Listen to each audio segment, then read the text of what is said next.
Okay? Now, you're welcome to the day 4 of the mini residency course. Essentially, the day 4 is the laboratory hands-on, and it is divided into 2 parts. Part A is the surgical procedure, that is the surgical lab hands-on. In Part A, we have different stages.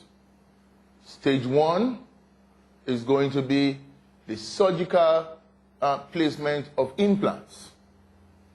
And during this stage 1 procedure, one of the procedures that you will perform is single implant placement in the anterior maxillar region and single implant placement in the premolar region. For you to be able to use both implant system, endopore and Pit Easy, you will place the single endopore in the anterior maxilla, and you will place a Pit Easy in the premolar region. The third component of the stage 1 procedure is the placement of multiple implants. For you to be able to appreciate that you can use a Pit Easy and an endopore implant combined together for a fixed bridge, I will encourage you to do that for this multiple implant procedure. You will place the Pit Easy closer to the premolar. So the Pit Easy is going to be the most mesial implant, and your most distal implant is going to be the endopore implant. You will have to do precise measurement to ensure that your Pit Easy implant is 2 millimeters away from the premolar tooth, and that each of your implants, that is your endopore implant and your Pit Easy implant, are at least 2 millimeters away from each other. Dr. Zor and Dr. Amin will supervise you after I have demonstrated the entire procedure to you. The next stage in the surgical hands-on is the placement of the Atlas implant and the placement of the Enu implant. Both implants are mini implants. And the stage 3 procedure is the harvesting of particulate bone from the chin, from the maxillary tuberosity, from the body of the mandible, and from the ramus region. Now, you will be watched during this procedure. There is a particular way to hold the bone harvester, which you'll be using. And in most implant jaw models, the thickness of the cortical bone is usually consistent with the thickness of what you will have in real life. You will find out that it is more difficult to scrape from the chin region compared to the body of the mandible. It is very easy to move with the scraper in the maxillary tuberosity region. And when you are about to do the ramus region particulate bone harvesting, you must harvest from the lateral aspect of the ascending ramus of the mandible. The next procedure is to show you the use of the AutoTac kit. How to use the trigger and how to depress the nozzle and how to pick up the pins.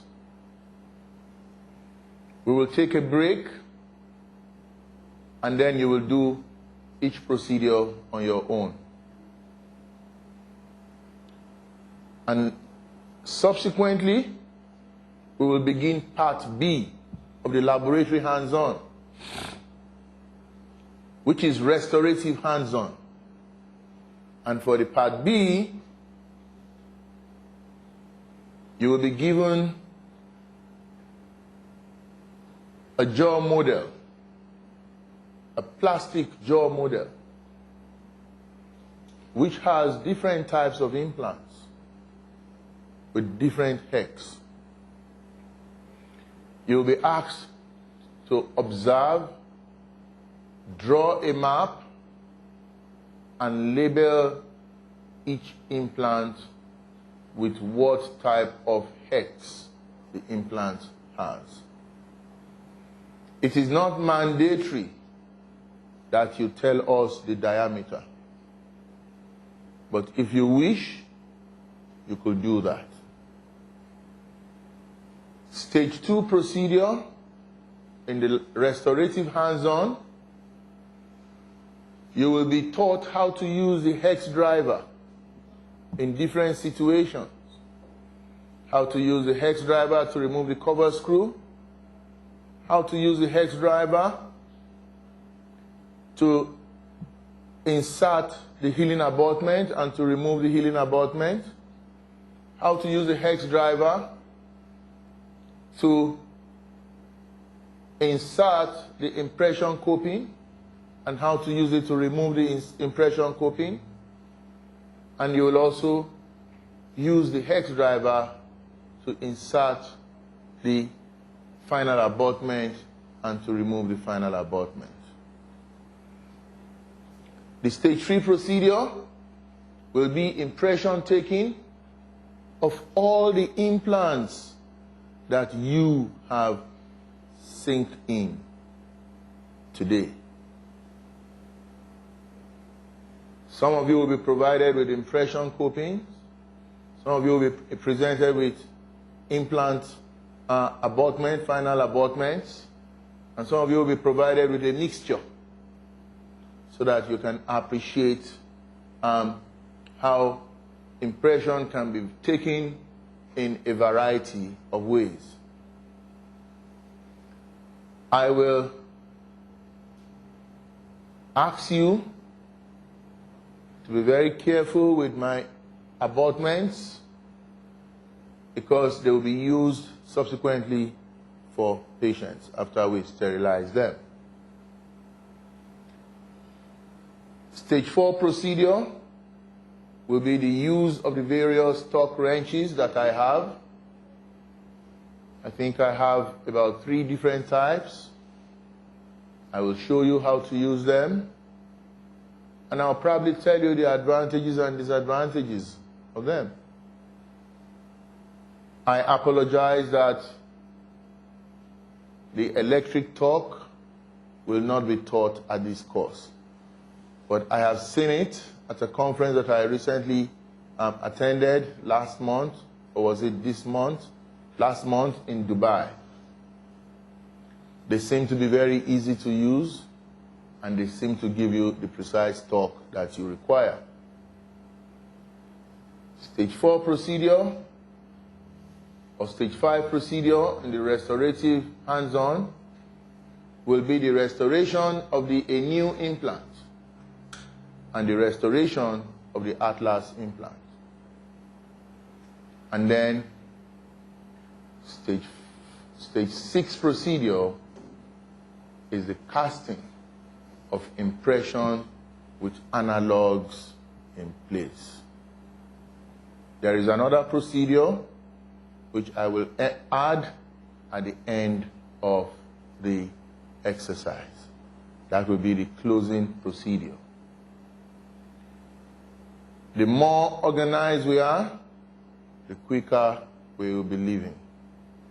I will encourage you to just walk straight through till 12, and by that time we should have finished the surgical hands-on. And we will take a break. You will be having very nice Chinese lunch right here in this office.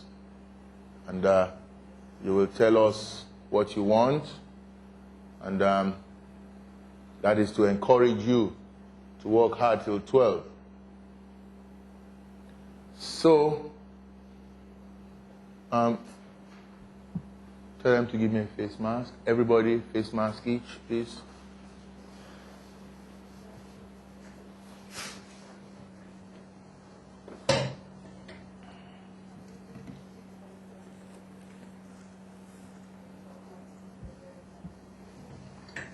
Give me that.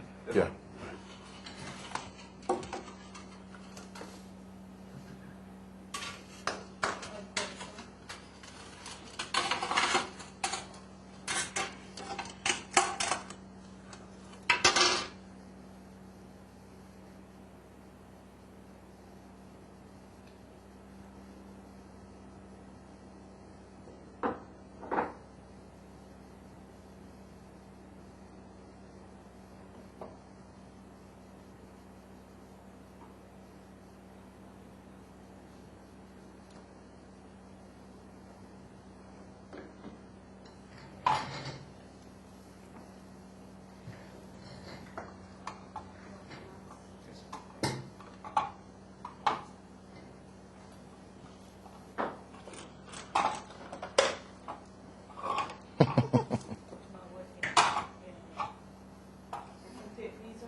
Yeah. Thank you.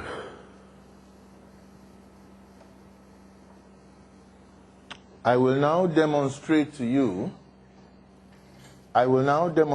you the surgical placement of an endopore implant. This will be placed in the anterior region, in the maxilla. The demonstration will be the use of an endopore implant, 9 millimeter by 4.1 millimeter. The first sequence is the use of a round bore.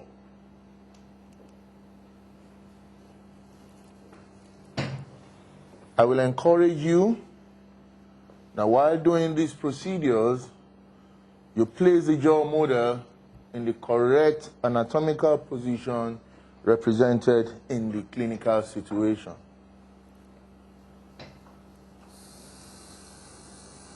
The round bore for cortical perforation.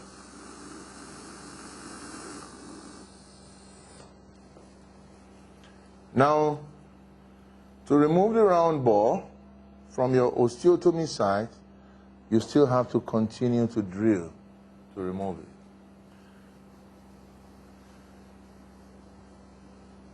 Each drill should be returned back to its correct position.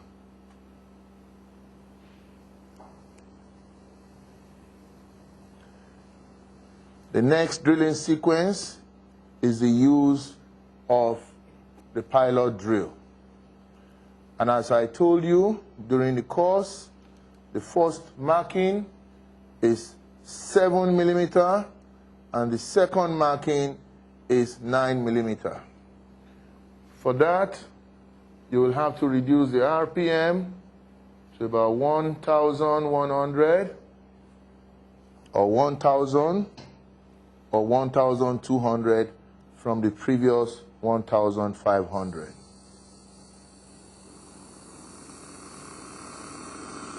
As central as possible, no angulation, and palatally. And this is your osteotomy site so far.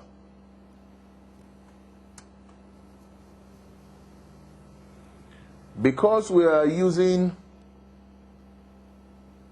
a 9 millimeter implant, our next drilling sequence will be the final drilling sequence, or the final finishing bore.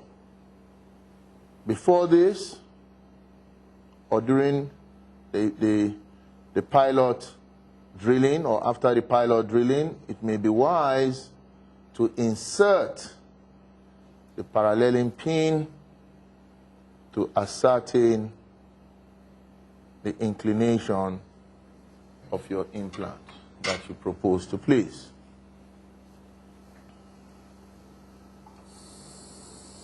Final drilling sequence.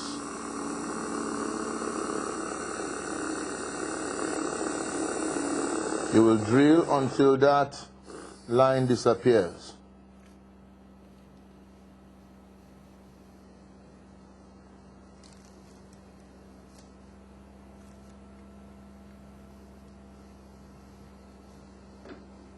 It is always wise, before you insert your implant, to insert the trial implant.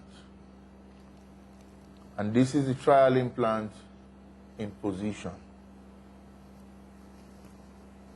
Your trial implant should fit snugly.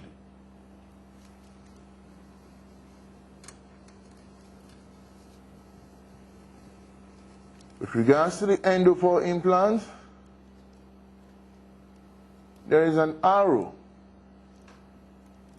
end which you will open like the page of a book.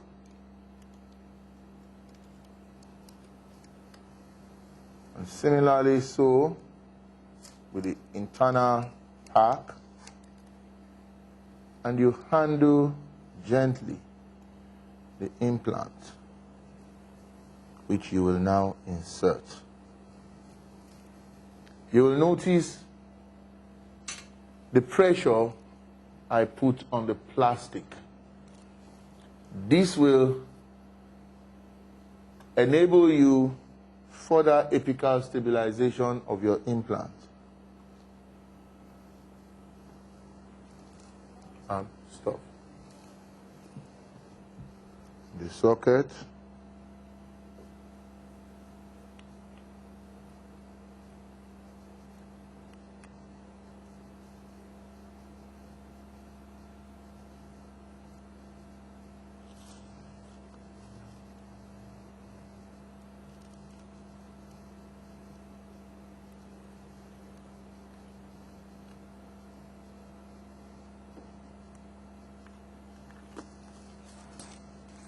Sorry about that. Now you must be able to remove your cover screw. Okay? But what happened here is the osteotomy site looks a little wider, but it's okay. Now the next procedure is the placement of a Pit Easy implant.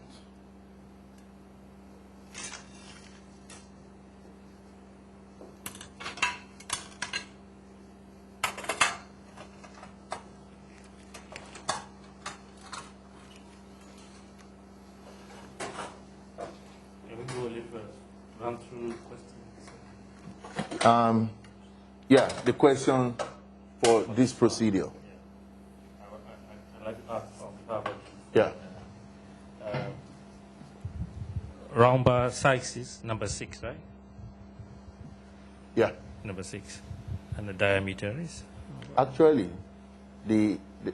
for the endo-4 kit, it's just one round bore that is there. Yeah. You just use a round bore. Okay. All right. Asking for the theoretical Yeah, use for right. 2.3 millimeter diameter. And then a little bit of caution is when you put the parallel pin, you better put the suture on the hole instead of drop, not to the throat, to protect it. And, Yeah. so that is because when your hands on the, we like to ask some questions to base some masking. Thank you. Loud? If the implant site is bigger than the implant you placed, so you remove the implant, you place a larger implant, or? Leave it there. And if there is a need for peri-implant bone grafting, you do it. In this case, there is no need, because there is no, it will heal. No soft tissue go into this one. So how do you remove the covering screw? Well, when it is healed, you see, removing the covering screw at the time of surgery is not a mandatory procedure, but it is advisable. The reason is, I mean, there has been no accident with endopore implants. I've not had any manufacturer problem with the cover cap, never. But I have used an implant system before, and the cover cap jams. I'm not going to mention the implant system so that I don't mess up a company, okay? And basically, for me to be able to unjam it, I had to travel abroad to find out how I could do it, the following day after the surgery. So, for endopore implants, you don't have to.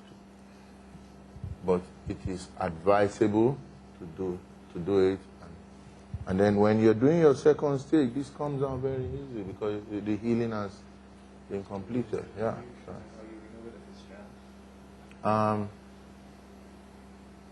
It doesn't jam. It doesn't. Never. Never. It doesn't. Yeah. Thank you.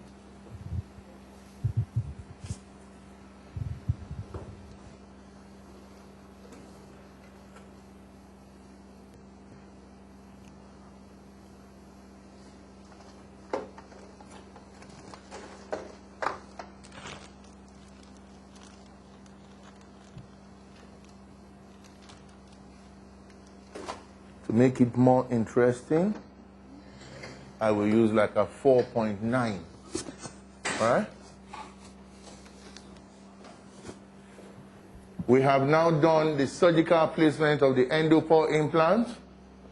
We will now be doing the surgical placement of the Pit Easy implant, which is procedure 1 in stage 1, part A.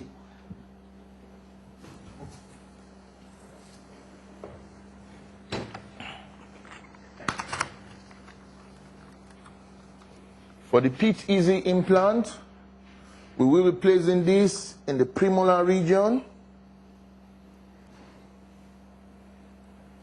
And for your benefit, I will be using a Pit Easy implant of 4.9 millimeter diameter and 12 millimeter in length. Now, this is a depth gauge. That is 10, that is 12, and that is 14, and that is 16.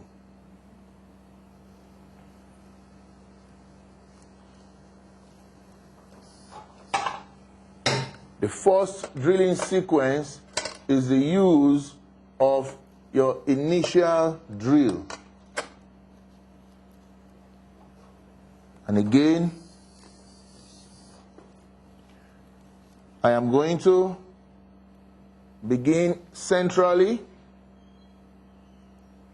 in the edentulous site.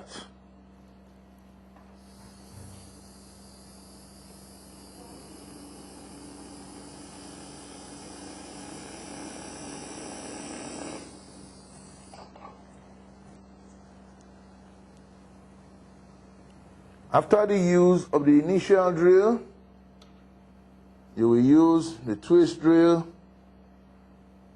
which is also graduated as 10, 12, 14, and I will do this up to the 12 millimeter level.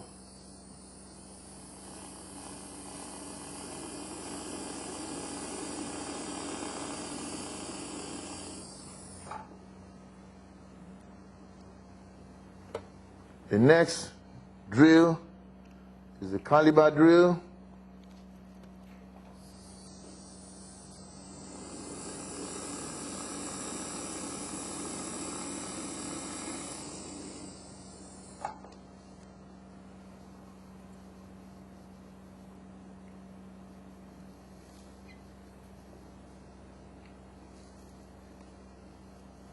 really,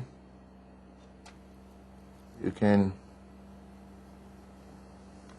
fit in your indicator just to see your inclination.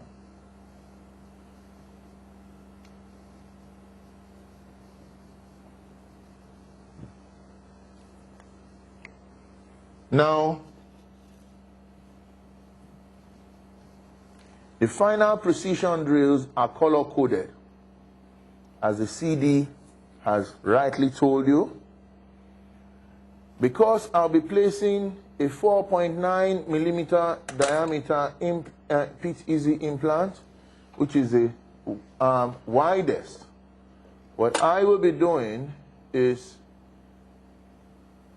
I will start with the 3.25 and I will go to the entire length. And then I will go 3.75, I will go to the entire length. And then I will go with a 4.0, I will go up to 2/3. And then I will go 4.9, 1/3. So we proceed.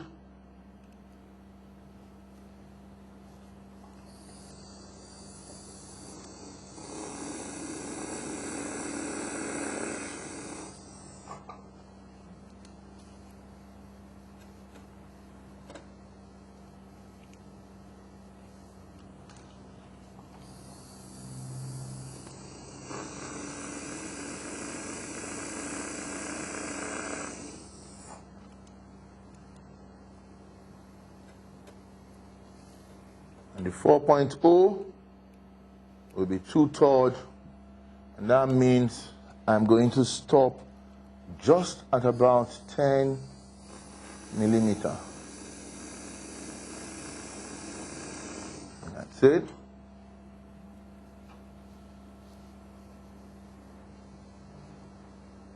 The final 4.9, I'll just drill about 1/3, just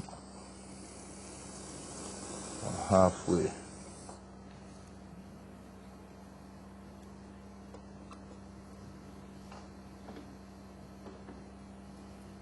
I will now be ready to place my implant, which is housed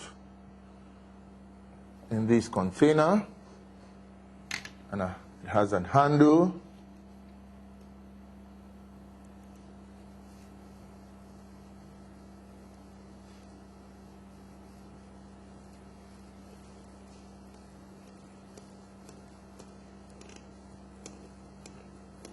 Now I use the handle until I can't use it anymore, and then I change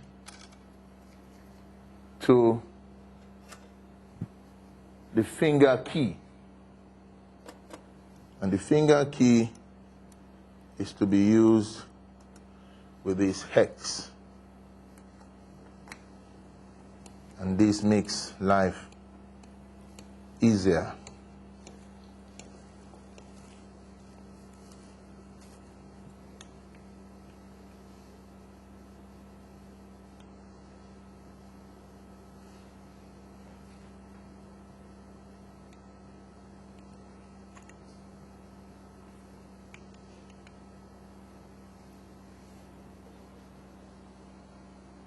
And this is your Pit Easy implant, which has been placed in such a way that it can be immediately loaded. Now, this implant system houses the cover screw within this compartment. And it is designed in such a way that you do not screw it out, you pull it out. And then you use the appropriate hex driver to unscrew and then screw.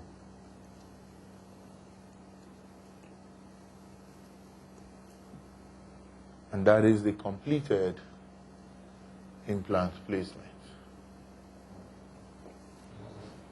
Now, you will notice that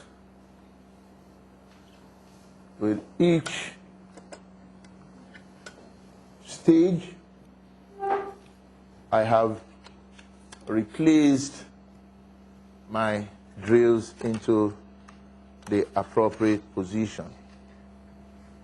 The implant comes with labels, and this has 3 labels, which you can place one on the patient's case note, one on the patient's radiograph, and it is nice to give the patient one, because you may not be the person to be restoring the implant.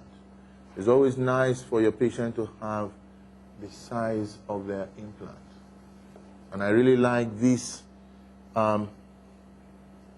idea of 3 labels in a pack. Okay?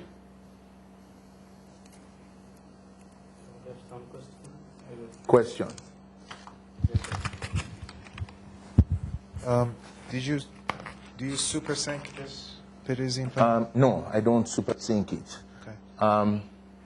And also, that's a very good question. The only implants that I super sync are the beaded implants, if I can. And I try all the time to be able to super sync them. Now, the way the drilling sequence for the pitch easy is designed, there's really no way you can super sync it unless you are going to go again, violate, right? Okay? From the beginning and initial bar, when you use it, it's going to the full length of 12 millimeter, or just a little bit. The full length of 12 millimeter with the 3.75 up to the 3.75. So the 3.25 and the 3.75 to the full length, and then the 4.0 to the full length less 1/3. That's the way you look at it, and to the full length less 2/3. And throughout the procedure, we have to be a constant RPM about 1,000. About 1,000 would be good. Okay. Does the torque matter, doctor? Pardon? Does the torque matter? It does. Well, you see, depending if you are in a D1 bone, maybe not. So, in fact, if you are in D1 bone, you can do it up to the, in this case, up to the 4.0 with the 1,500. Now you will see, you will realize that when I did not change the speed, and I was using the final precision drill, was really cutting faster than I wanted, huh? Yeah. And that is what it's going to do. It's going to shatter your osteotomy, because it's a larger drill. It's going to shatter your osteotomy site if you don't change, if you use a very high, if you use 1,500 RPM, especially in D4, D3 bone. Okay? But we are safe in this site, huh? Another question is, when you use the second last one and the last one, for example, in this case, a 4.25 go to 2/3. How you know the 2/3 we are reaching there? Yeah. And the final is for. You have to gauge it, huh? You have to estimate it. Okay. You have to estimate 1/3. You have to estimate 2/3. Just the estimation. Yeah, estimation, and it's very, very easy. And another final, when we are tightening with the finger key, if it is we have a very tight resistance. So can we go a little reverse and go to the clockwise, anti-clockwise? This action can be applied. I've never encountered that, but I think at the most, if you are having difficulty to sink the whole length of the implant because it is too tight, there's nothing wrong in taking out the implant, put it down safely, and readjust your osteotomy site accordingly. From the beginning? Not from the beginning, maybe the final drill, just with the last drill, and let it go a little further. And again, that is going to be an estimation. You will know how far it hasn't gone down, and you will know how far you will drill with. You know, I mean, they couldn't put so much markings there. They've put the markings to help you. And there are other levels that you will have to estimate. Any other question? Yes, sorry. Yeah. Okay. When you make your initial drill and you place the guide pin, what are you looking for in relation to the opposing bite? What I want to see is that I want to see that I am not excessively angulated. And sometimes you can tell the patient to bite, although they won't bite completely. So you tend to see how your intended restoration is going to occlude with the opposing jaw. And again, it is not mandatory to use this. And you will notice as you go along, the more confident you become, you won't need to use a lot of the things here. So you wanted to hit the lingual cusp, the buccal cusp of the opposing, or the middle? Well, some people say you want to make sure it's hitting the buccal cusp, huh? But you see, the most important thing for me, whether it hits the buccal cusp or it hits the lingual cusp, right, is that I just want to know that I am placing this implant. If it hits the cusp that you don't favor for your occlusion, what would you do? You know? But what I, pardon? The technician will take care of It is just very, very, you see, all those details, you know, they're going to extend your surgical procedure, going to bog you down, you know. The most important thing, you have identified this edentulous site. You know the amount of bone you have in terms of width. You're going to put an implant there correctly. And there is nothing else that you want to, so that, you know, leave the job of the technician to the technician. And if you were using a surgical stent, right, the stent will have told you where to put in the implant. So you don't even need that, right?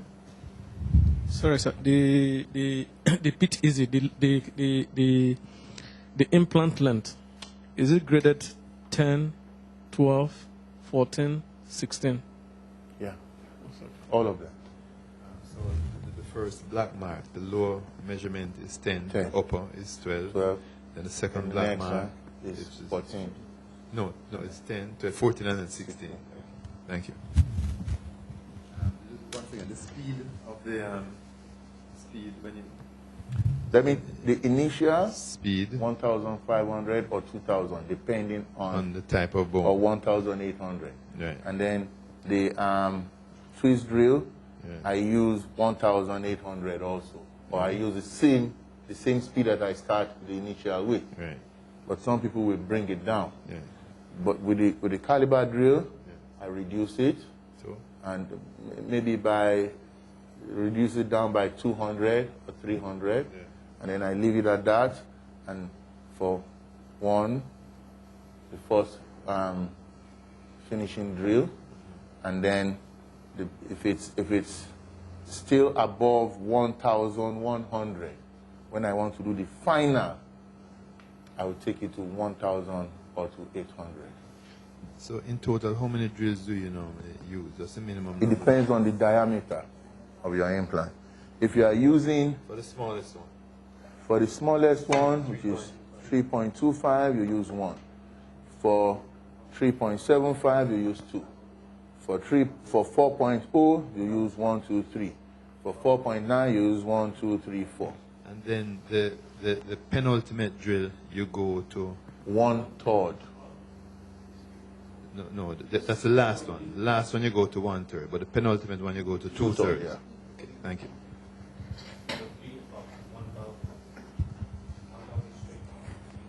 Okay. What happened here? Taiwo?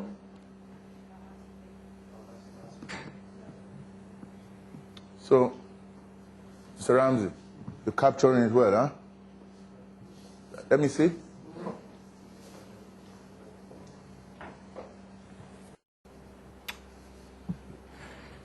Now, we will be going to procedure 3, stage 1 of part A, which is multiple implant placement for fixed bridge.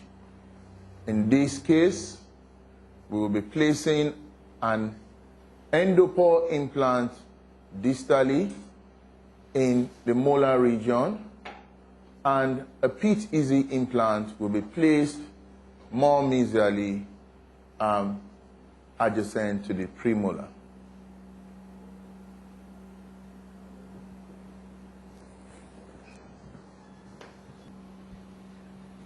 So this is a Pit Easy 4.9, and this is a internal hex endopore with 2 millimeter collar, 9 millimeter long by 5 millimeter wide.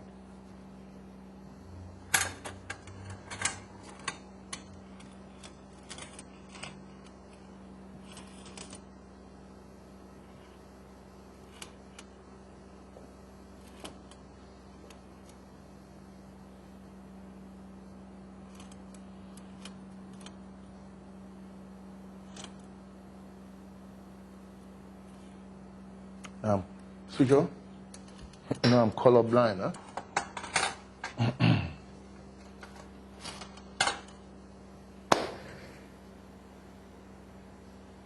So we place the endopore implant first, and the drilling sequence has been explained to you earlier on.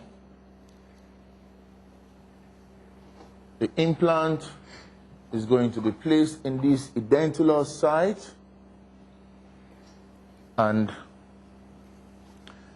from the second premolar to this point is about 2 millimeter, and you should mark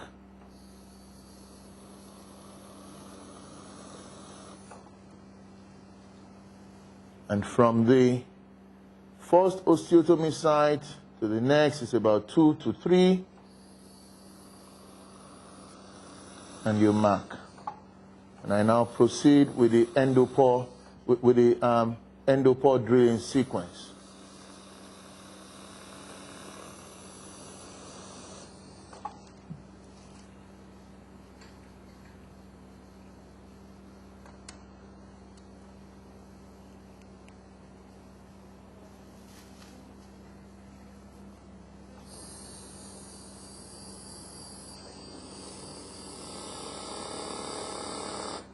As a pilot drill,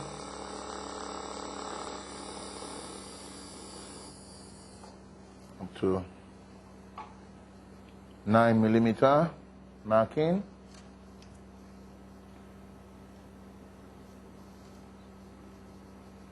and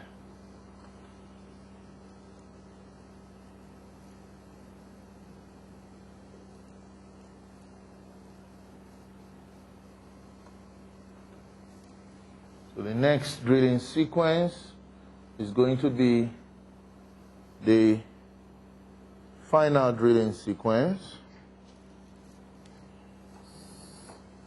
Now this is 7, that is 12. I'm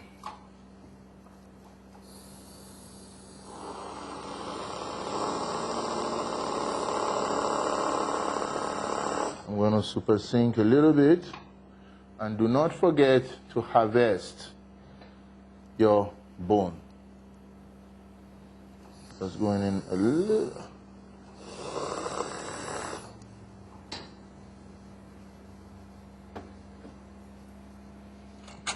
To make sense to put trial implant needs to go further. 9, yeah.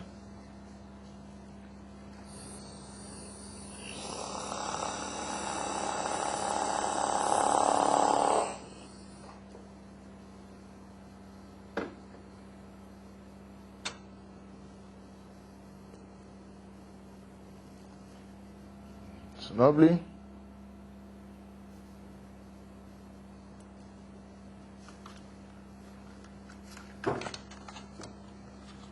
We can leave it there. We could probably use it for cadaver or something.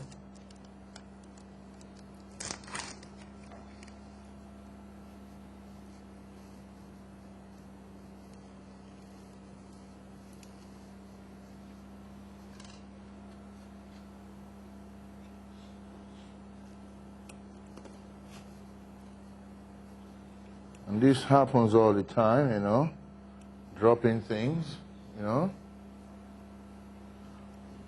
You should learn how to, and that's the removal of the cover screw, okay? And this implant is sitting nicely and snugly into the osteotomy site. And you now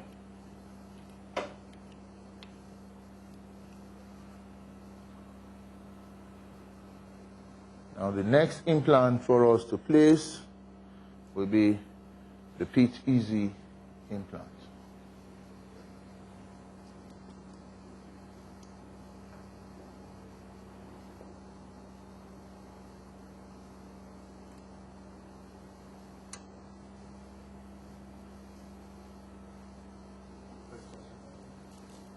Yeah, questions? No, let me finish and then we'll ask.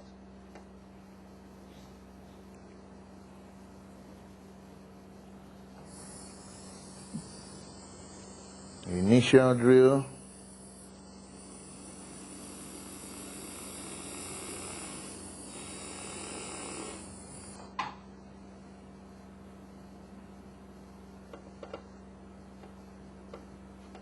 And then the twist drill has a marking. And because the implant that I'm putting is 12 millimeter long, I'm going to go to the 12 millimeter marking.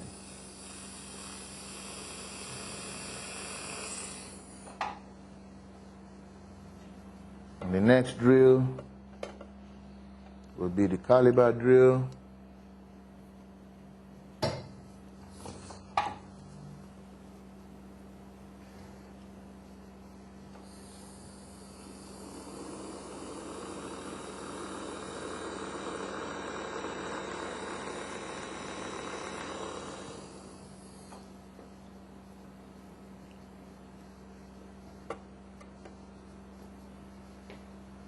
After the caliber drill, we're going to use the 3.25 to the full length 12.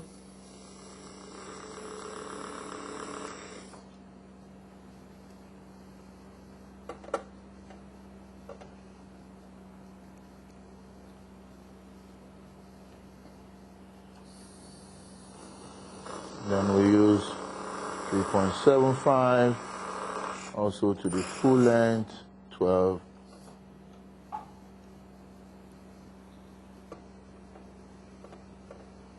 Then we use the 4.0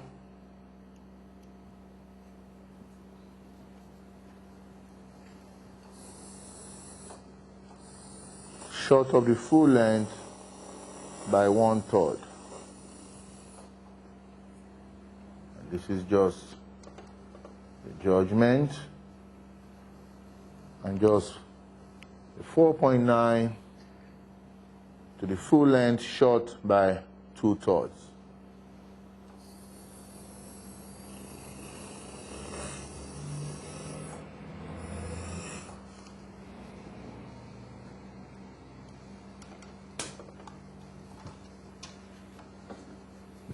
Now,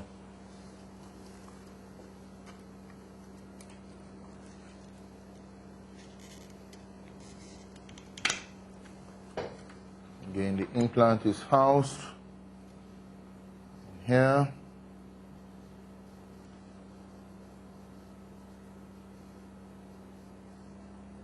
I proceed to insert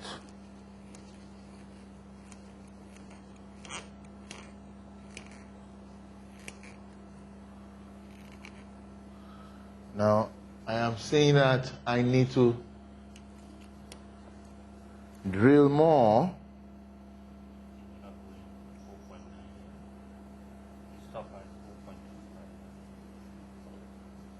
Oh, that is it. Thank you very much.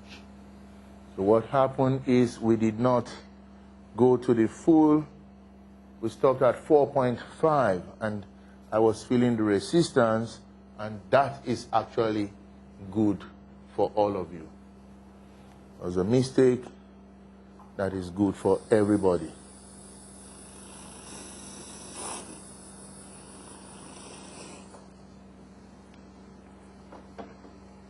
Now, you'll see the difference.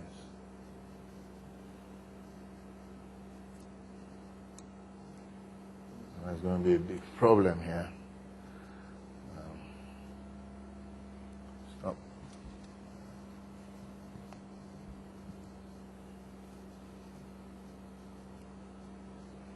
And that is how it should go freely initially.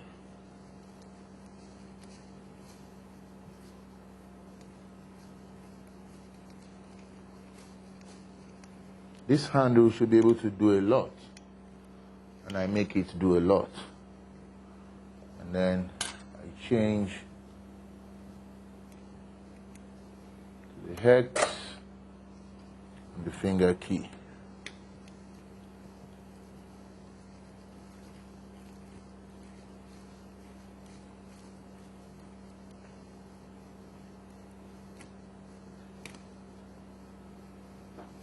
Nice.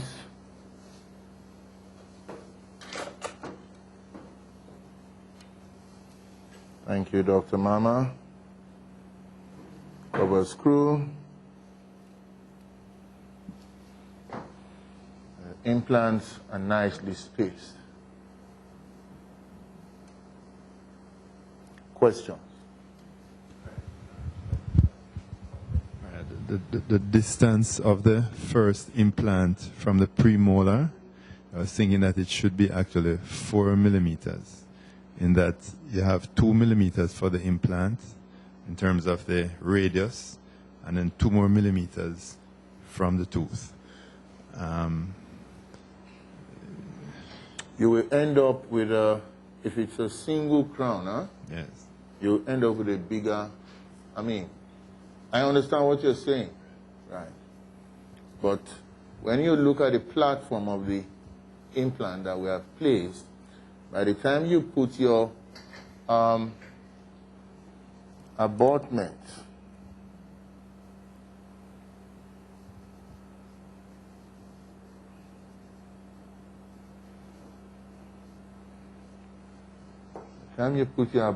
in there, yeah, okay. This is about 1 millimeter right here. I started the osteotomy at about 2 millimeter. What you're saying is I should have started about here. I'm saying that the space needs to be wider. I'm saying that you started right into this measurement that you mentioned. The implant radius is going to be about 2 millimeter. The radius from the center to the head, 2 millimeter. Yeah. And then you need maybe another 2 millimeter between itself and the neighboring tooth.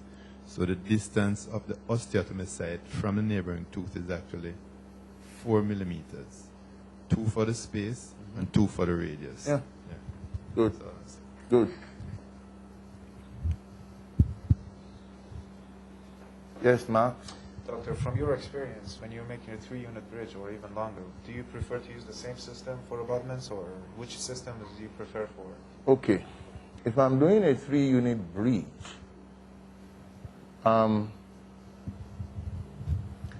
you will notice that for the most distal, I've used an endocore.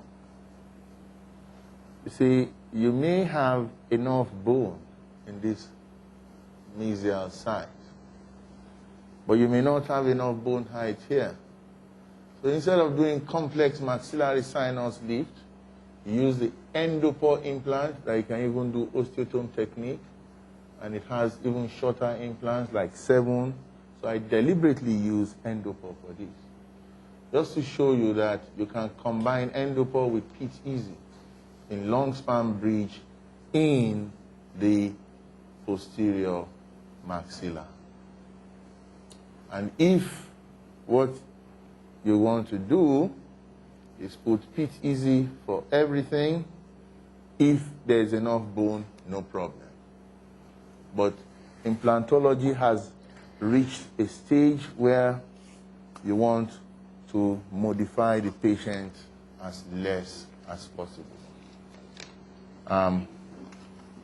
You saw the patients that we have operated on this procedure, on this course. All of them have little or no post-op morbidity. And they've gone to work, and that is what you want to do. So that is going to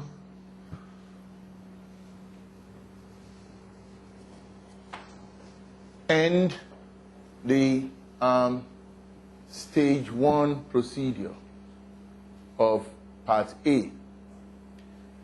I am going to now proceed to place the Atlas implant and a new implant surgically. And this is a stage 2 procedure. Now, if you give me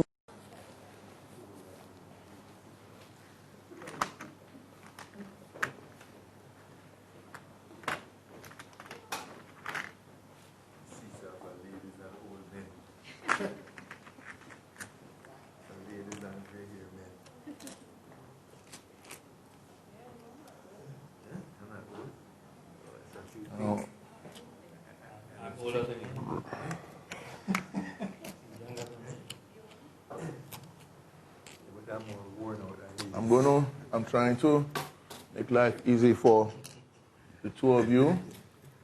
I want to create 2 kits for your delegates, right, for your group. Let me see if I can, I can actually do 3, huh?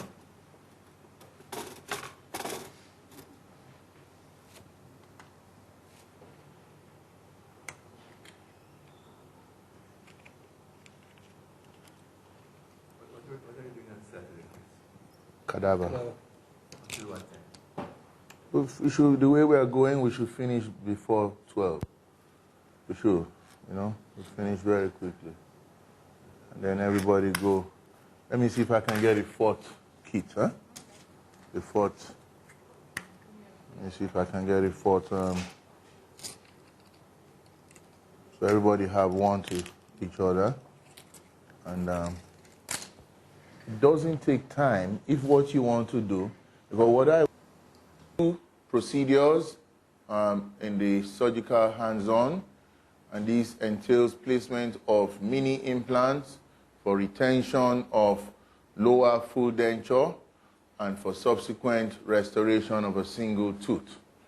So in this situation, we're going to be using the Atlas implant for the retention of full dentures, and then we'll be using a new implant for single tooth restoration. This can also be used for bridge work, and I will, in the restorative phase, show you how these are restored using a single tooth example.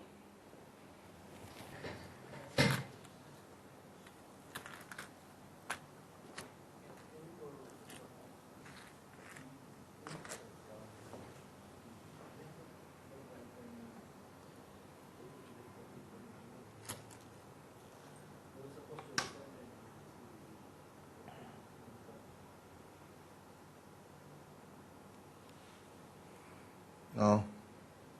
Switch off? Sorry? Right away. So the first sequence is to use a drill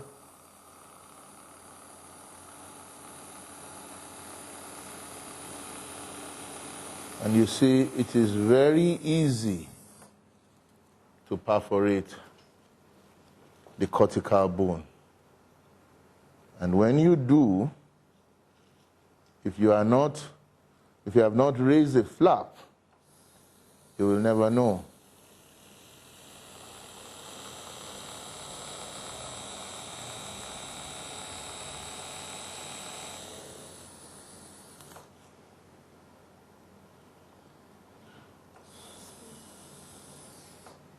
Yeah, usually 1,100, but you could go higher in this case. I think I should go higher. Thank you.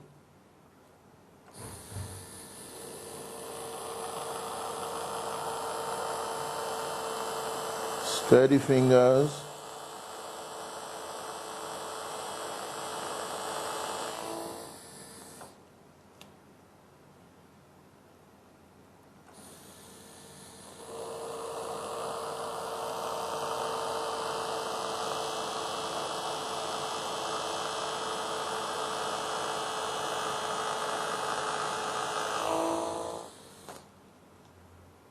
And there is no perforation so far. And then I use a wider. Now, one of the things that this company has not done is to label the drills, so that you'll have to figure this out. This is wider.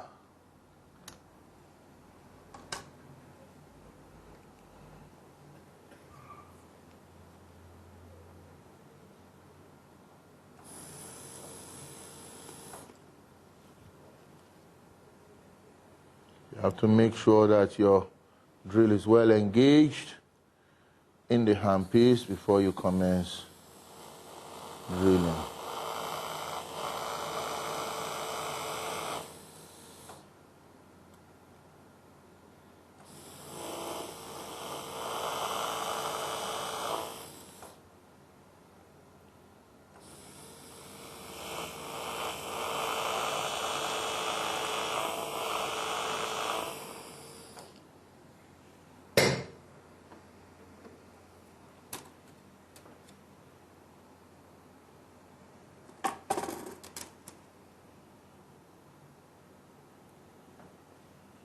You engage the implant like that, and you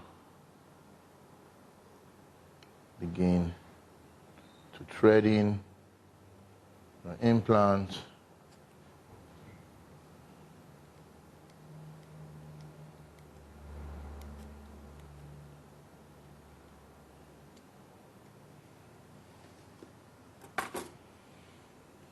I will encourage you to do 4-4. I'm doing 3. Maybe by the time you're doing 4, you will learn how to perforate. Well, it's good to see how it happens, so that at least it's happening on jaw model and not on real patients. So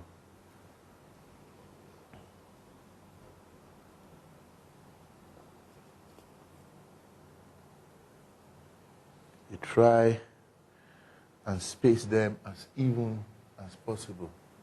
You see how I've spaced them as almost even as possible? And this doesn't require any ruler or what have you, just unless your ridge is not uniform in terms of the width. So you, in a situation where you will now have to place the implant where you can place it. Yes, sir.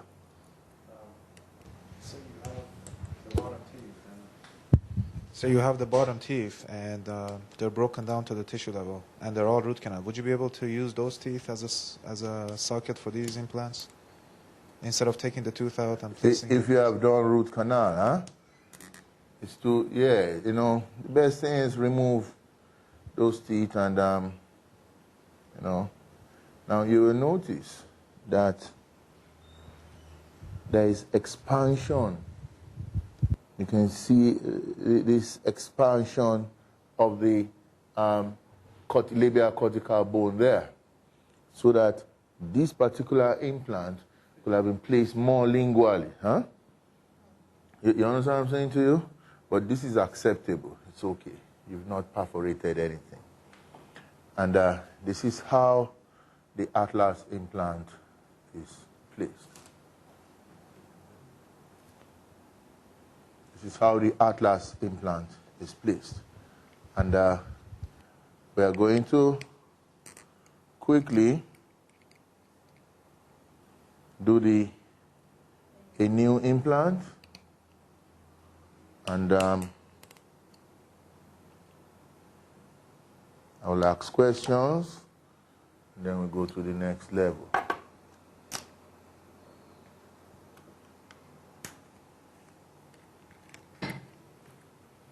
One for each, and then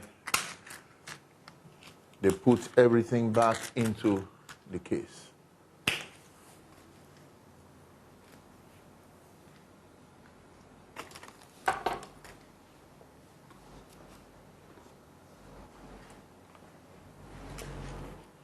And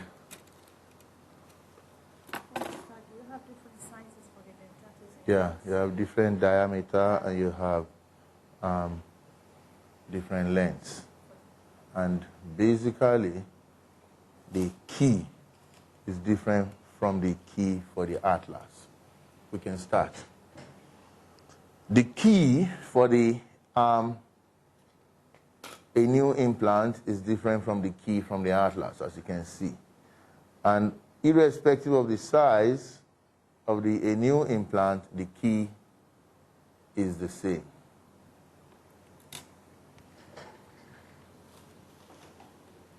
So I'm going to do a premolar situation, a molar situation.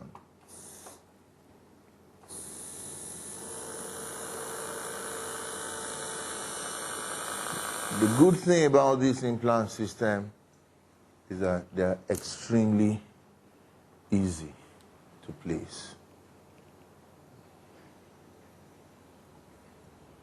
It's just a file to make it a little wider.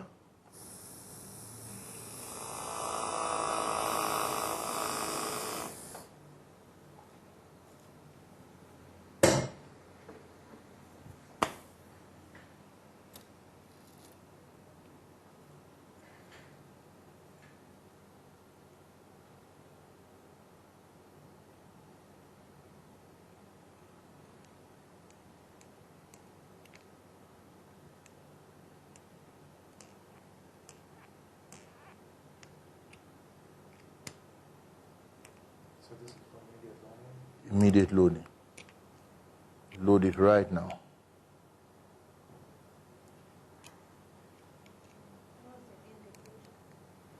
When you don't have enough width. When you don't have enough width to put the conventional implants. Or when your patient's tolerance. Now, so this is a placement of a new implant. So we will restore a new implant at the same time that we are restoring the Atlas implant during the restorative phase.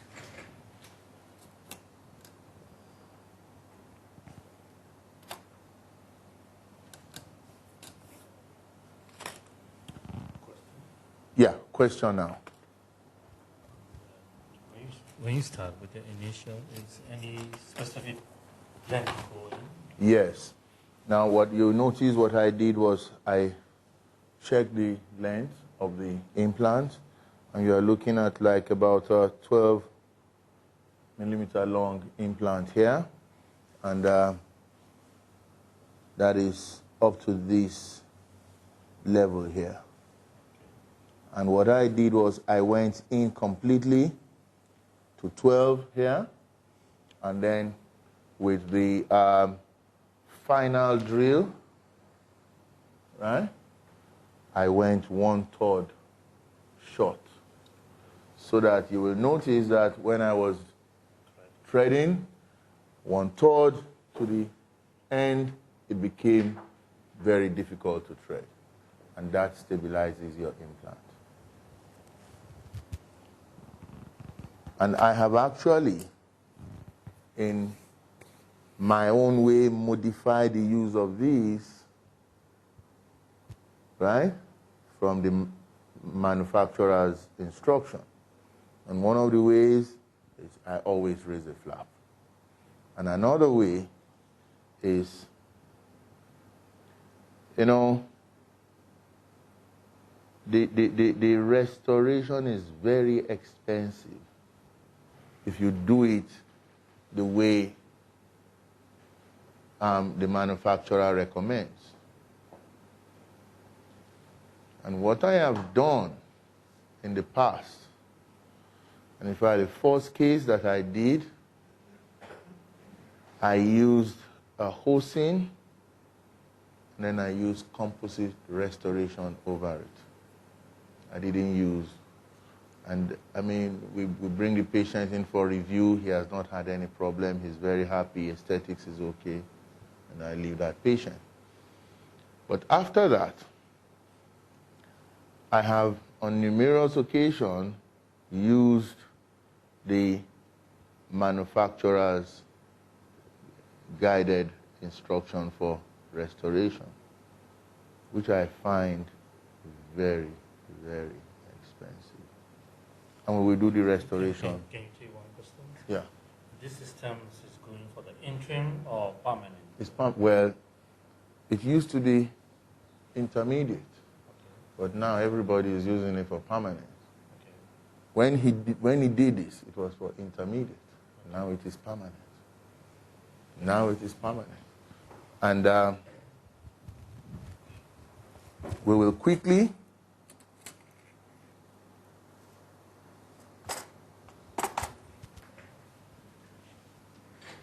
go to stage 3 procedure and stage 4 procedure. Now, stage 3 procedure is basically the harvesting of particulate bone. And these particulate bone can be harvested from the chin, from the maxillary tuberosity, from the body of the mandible, and from the ramus. I will show you this in sequence. I don't want to use theirs. No, that's the extra one. I've kept 4. 1, 2, 3, 4. Bone scraper.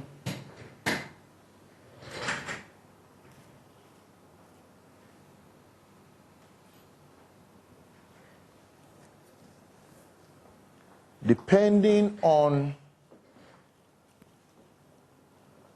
where in the chin that you'll be harvesting your particulate bone from, you will have varying degree of resistance in scraping. The most inferior aspect is the most resistant. And really, I will want you to practice by taking bone from that aspect.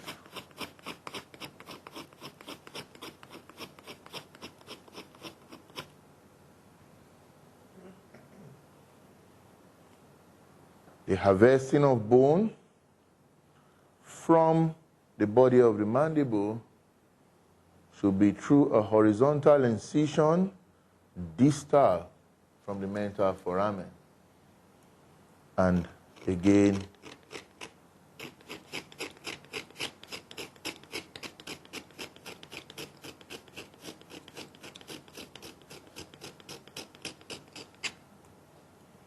and from those two sides, you can see what you have harvested. And from the ramus,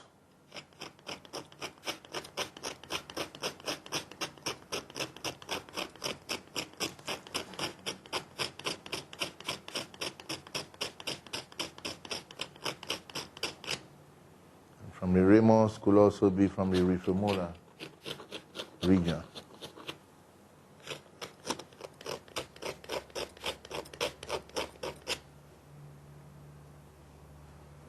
maxillary tuberosity, you'll have to pick up your upper model, and it's actually a good practice, or actually use this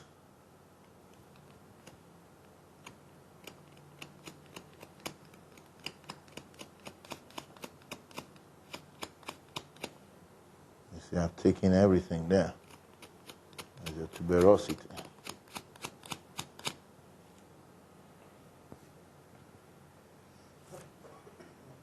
And yeah, and from a patient that does not want, like a vegetarian, for example, no xenograph, and does not believe in synthetic product, you may have to do multiple autogenous sites for harvest intraorally, to avoid extra oral harvest sites. Dr. Emerson?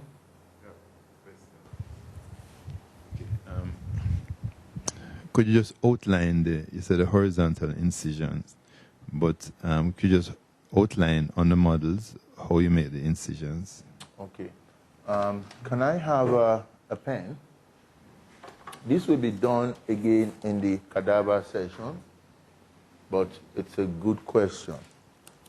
I'm going to use this side. Now, this is the mental foramen, and this is the distal